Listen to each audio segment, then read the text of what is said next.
Waalaikumsalam warahmatullahi wabarakatuh. Perkenalkan, saya Mifta Pratiwi. Saya Siti Rahmianti. Kami berasal dari kelompok 5 dan kami akan memaparkan hasil diskusi kami yang berjudul Metode Tazkiyah An-Nafs.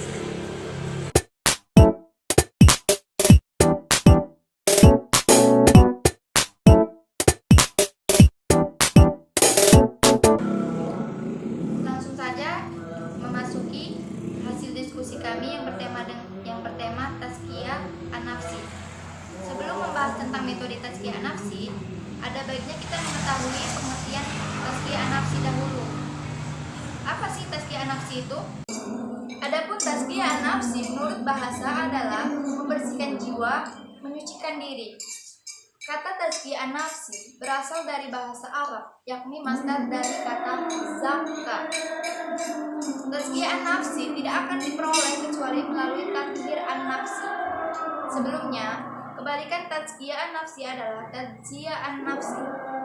Kalau Tazkiyah An-Nafsi itu mengangkat jiwa manusia ke tingkat yang lebih tinggi, sebaliknya Tazkiyah An-Nafsi itu menjatuhkan jiwa manusia ke tingkat yang lebih rendah.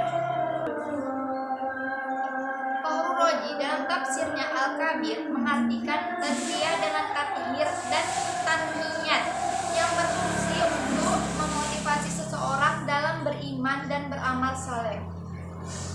Muhammad Abduh pula mengartikan tazkiyah an-nafsi dengan tarbiyatun nafsi, yang artinya pendidikan jiwa, yang dimana kesempurnaan tersebut dapat dicapai dengan tazkiyah al-aql atau penyucian akal dari akidah yang sesat.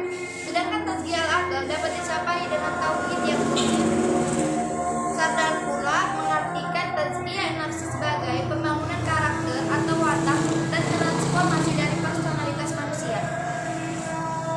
Adapun Ansori mengartikan tazkiyah an-nafsi sebagai upaya psikologis dari agen moral untuk membasmi kecenderungan jahat yang ada dalam jiwa dalam mengatasi konflik batin antara nafsi al-lawamah dan nafsi al-amarah. Sedangkan Al-Ghazali mengartikan tazkiyah an-nafsi dengan takhliyatun nafsi atau mengosongkan diri dari akhlak tercela, dan itu terdapat dalam rukun tingkat dan mengisinya dengan akhlak terpuji, dan hal itu terdapat dalam rukun mujizat. Sebagian sufi mengkategorikan nafsu menjadi 6 tingkatan. Yang pertama ada nafsu amarah. Nafsu amarah itu apa sih? Nah, nafsu amarah itu merupakan nafsu yang selalu mengajak kepada kejahatan dan berada pada tingkatan yang terendah. Yang kedua ada nafsu lawamah. Apa sih nafsu lawamah itu? Nafsu lawamah itu merupakan nafsu yang suka menyesali hilangnya peluang untuk melakukan kebaikan. Yang ketiga pula ada nafsu malhamah. Nafsu malhamah merupakan nafsu yang telah mendapat bimbingan dan ilham dari Allah Subhanahu wa taala. Yang keempat ada nafsu mutmainnah. Bukankah kita sudah sangat sering mendengar kata mutmainnah? Lalu apa arti dari nafsu mutmainnah tersebut? Nah, nafsu mutmainnah itu merupakan nafsu yang takut kepada Allah dengan cirinya yang sangat tenang, tentram, dan damai. Yang kelima ada nafsu radiyah. Nafsu radiyah merupakan nafsu yang ridho, merasakan cinta karena selalu berada di dekat Allah Subhanahu wa taala. Adapun yang terakhir adalah nafsu kamilah. Merupakan nafsu yang telah sempurna sehingga hanya dimiliki oleh Nabi dan Rasulullah.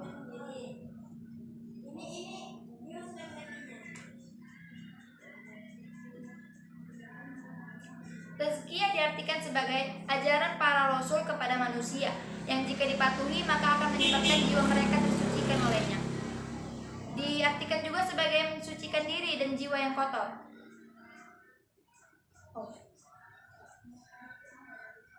Tazkiyah diartikan sebagai ajaran para rasul kepada manusia yang jika dipatuhi maka akan menyebabkan jiwa mereka tersucikan olehnya.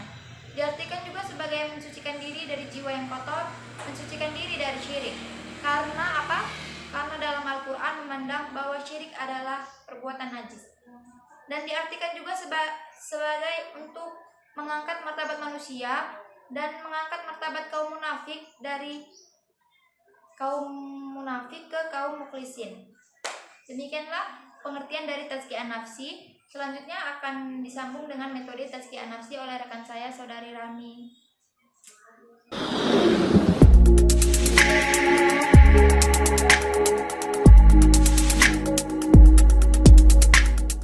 Baiklah, saya ucapkan terima kasih kepada rekan saya Miftah Pratiwi yang telah memberikan saya waktu untuk memaparkan makalah kami yang bertemakan metode tazkiyah.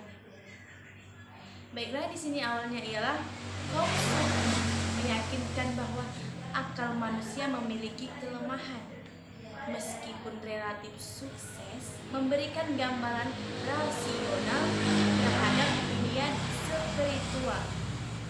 Sekedar contoh saya berikan, akal tidak mampu menyaksikan realitas spiritual atau merumuskan konsep ibadah yang diinginkan. Dian, ada pesan masuk, tolong dibaca. Tetapi akal mampu memberikan bukti rasional bagi ekstansi Tuhan dan malaikat atau merumuskan daya-daya psikologis manusia dan membuktikan adanya hari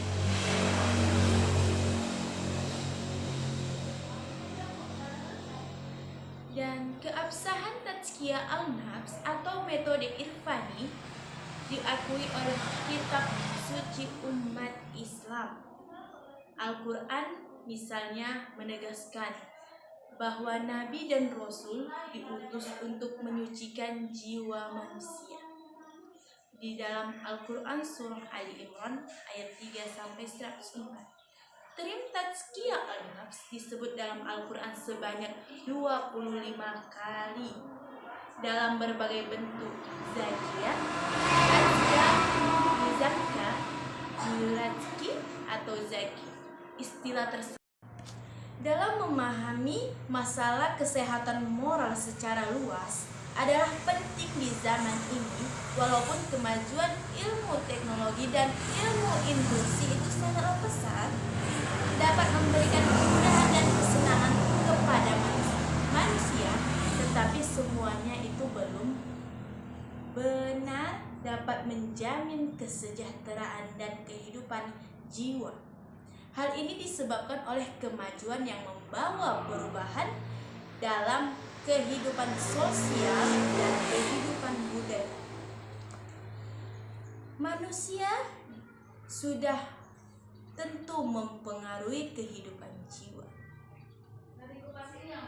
Semakin maju budaya dan peradaban, semakin kompleks pula masalah dan kebutuhan hidup manusia. Adalah suatu kenyataan bahwa kesehatan mental berhubungan dengan berbagai segi kesejahteraan masyarakat. Mengapa di dalam makalah ini tersebut seperti itu? Karena dapat kita contohkan jika ekonomi masyarakat menurun dan tingkat kemiskinan itu makin tinggi, dapat dibuktikan kejiwaan manusia akan semakin turun. Karena mereka tidak bisa menghidupi keluarganya, menghidupi orang tuanya, karena dengan ekonomi yang sangat-sangat kecil atau sangat-sangat menurun. Dari contoh itu dapat kita buktikan bahwasanya Indonesia ini dapat juga menjadi contoh bahwa pengangguran itu sangat tinggi dan pekerjaannya sangat sedikit. Dan masuklah kita ke dalam prinsip-prinsip kesehatan mental. Yang dimaksud dengan prinsip kesehatan mental ialah pondasi yang harus ditegakkan orang dalam dirinya sendiri guna mendapatkan kesehatan mental dan terhindar dari gangguan kejiwaan. Di antara prinsip-prinsip tersebut, yang pertama ialah gambaran dan sikap yang baik terhadap diri kita sendiri. Yang kedua, keterpaduan atau integrasi diri. Yang ketiga, perwujudan diri. Yang keempat, berkemampuan menerima orang lain, melakukan aktivitas sosial dan menyesuaikan diri dengan lingkungan tempat tinggalnya sendiri. Yang kelima, berminat dalam tugas dan pekerjaan. Mengapa dikatakan berminat dalam tugas dan pekerjaan? Karena tugas dan pekerjaan itu wajib kita minati agar kita mendapatkan hidup yang lebih baik di kedepannya. Yang ketujuh, memiliki agama, cita-cita, dan filsafat hidup. Kenapa demikian? Di negara Indonesia, agama itu harus wajib kita beragama di negara Indonesia. Dan cita-cita, siapa sih yang nggak ingin mempunyai cita-cita, ya kan, dalam kehidupan kita ini. Dan yang ke-8, pengawasan diri terhadap hawa nafsu atau dorongan yang bertentangan dengan hukum, baik itu hukum agama dan hukum negara. Oke, masuklah kita ke dalam pembahasan Rub al-Muhlikat, ditinjau dari kesehatan mental. Kenapa dikatakan ditinjau dari kesehatan mental? Ajaran yang terdapat dalam Rub al-Muhlikat ini dapat berfungsi sebagai pengobat diri, pengobat dari penyakit jiwa, pencegah dari gangguan jiwa, dan dapat membina mental yang kuat dan sehat.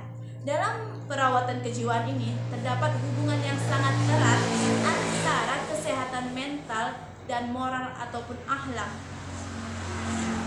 Dan masuk kita kedua, yaitu Rub al-Fujiyat, ditinjau dari kesehatan moral. Yang pertama itu taubat, yang kedua sabar dan syukur, yang ketiga takut, yang keempat tauhid dan tawakal, yang kelima kasih sayang, rindu, intim, dan ridho, yang keenam niat, ikhlas, dan benar, yang ketujuh al-muraqabah dan al-muhasabah, yang kedelapan tafakkur, dan yang kesembilan zikir maut.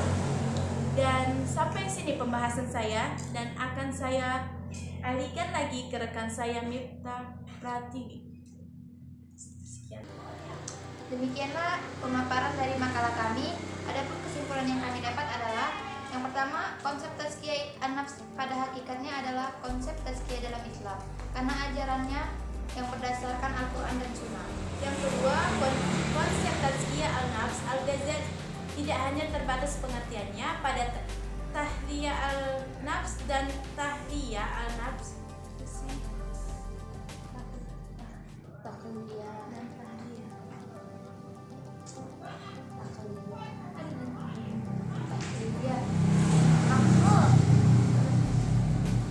Demikianlah isi dari makalah kami. Adapun kesimpulan yang kami dapatkan adalah, yang pertama, konsep tazkiyah nafs pada hakikatnya adalah konsep tazkiyah dalam Islam, karena ajarannya yang berdasarkan Al-Quran dan Sunnah. Yang kedua, konsep tazkiyah al-nafs al-Ghazali tidak hanya terbatas pengertiannya pada tahliyah al-nafs dan tahliyah al-nafs. Yang ketiga, konsep tazkiyah an-nafs adalah konsep kehidupan jiwa yang baik dan taat. Yang keempat, hubungan yang erat antara tazkiyah al-nafs dengan kesehatan mental terdapat pada hubungan ajaran Islam. Dan yang kelima adalah kesehatan mental dapat ditempuh dengan penghayatan dan pengamalan nilai-nilai yang terdapat dalam Rub al-Ibadah, al-Ada, al-Muhlikat, dan Rub al-Munziyat.